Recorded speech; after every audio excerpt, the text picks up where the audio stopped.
What do you man know about that nigga Toji? This brother, yeah, is the coldest nigga in JJK. With the sole exception of Sachiro Gojo, of course. Ha ha.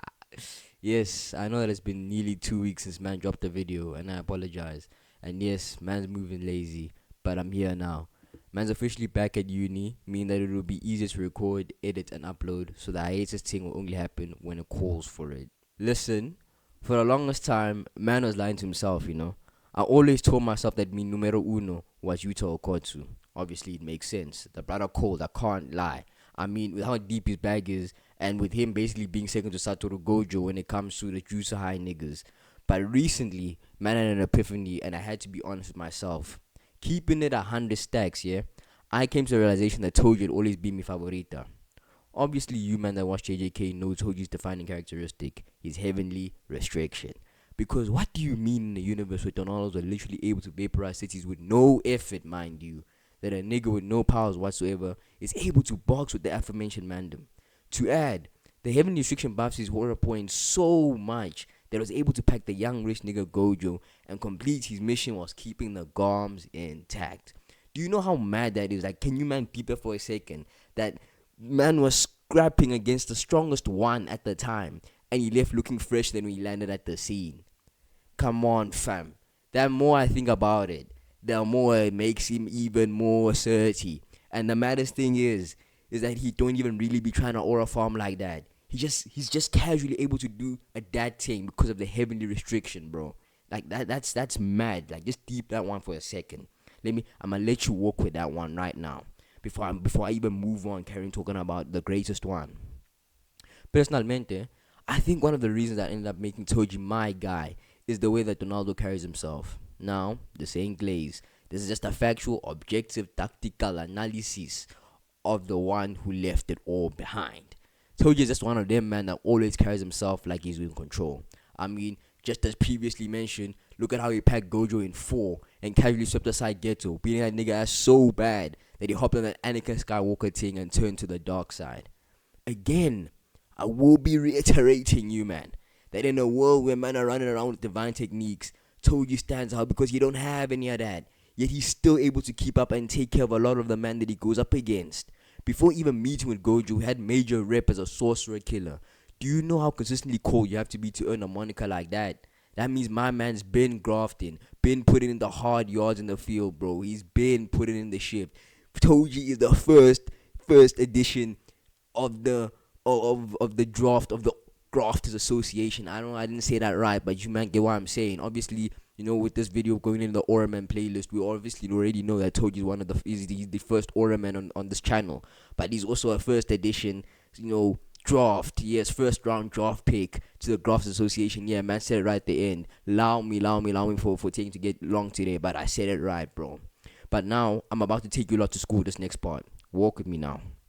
If we break it down, the character of Toji is it's really an interesting one because what he ultimately represents is a guy born with no source whatsoever, finding his way to the top of the food chain. Applying this to the real world, it's like a commoner or even them man classified as lower class being able to surpass the upper echelons with nothing but pure graft. Essentially, Toji is the ultimate underdog that became the one standing at the top of the food chain. I know that there are gonna be those guys in the comment section of the chat about yeah, but having restriction buffs your physicality stats. It's part of the binding amount to get it. So Toji being that strong really ain't impressive as you think it is. And to those guys, I just wanna ask one question. If being a heavenly restricted user isn't so impressive, then why is it in the JJQ universe heavenly restricted niggas were basically seen as the scum of the earth, bro? It's because before Toji, none of them niggas were cold. They weren't even doing it like him. And to back my point even further, let's look at Maki Zenyin. It's only after getting Tojified that she became one of the coldest ones. Usually, heavily restricted niggas are still born with cursed energy, and although very small, it's still enough not to allow them to access the full potential of their ability.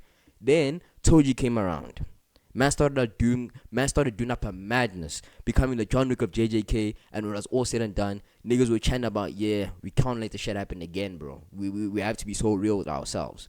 I mean, Toji's character also then further goes on to deal with the theme of rejection, just showing the depth and the quality of the footballer that we have on the pitch as we looking right now. The Zenin family didn't even want my guy because he had no cursed energy, which to them, man, was a disgrace. Basically saying that, this Don's useless. Toji was then like, say no more. He went upstairs and become so strong that the Zenin family started fearing him. Man had patterned the sorcerer killing things so much that the man had no choice but to respect his chain.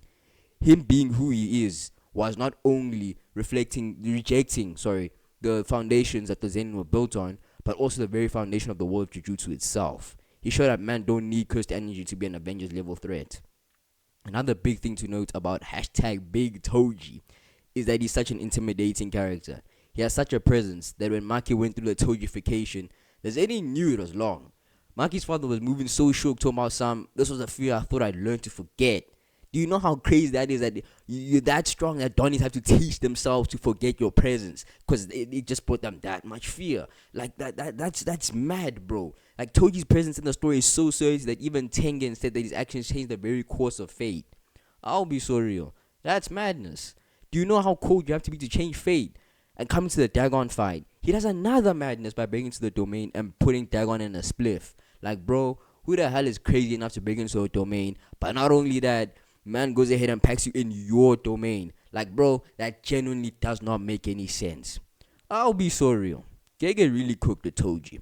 12 years after his death, man are still talking about him. That's just the type of guy Toji is, brother. Look, I know men are gonna go in the comments chatting about Toji a horrible father, which fair, there's that. But big man thing, this ain't the video for that, brother. Now you see, I was hating at first, but now I can see why man go gym in Toji inspired Goms, and I can't lie. When man goes back to gymming, I'll be on the same timing. I'm just gonna keep it 300 stacks with you, man. I also want the swords to reject the very foundation of the world, bro. Look, man ain't want to get that philosophical throughout the video, but that just shows how salty Toji is. It just shows that my guy really is the ultimatest one. Now, I ain't saying he's the best written character in the series, but what I am saying is that he's the coldest. With the exception of Satoru Gojo, of course. But with that being said, you man, safe for watching the video. Like, share, sub, make sure notifications are on, and I'll catch you in a bit. Adios.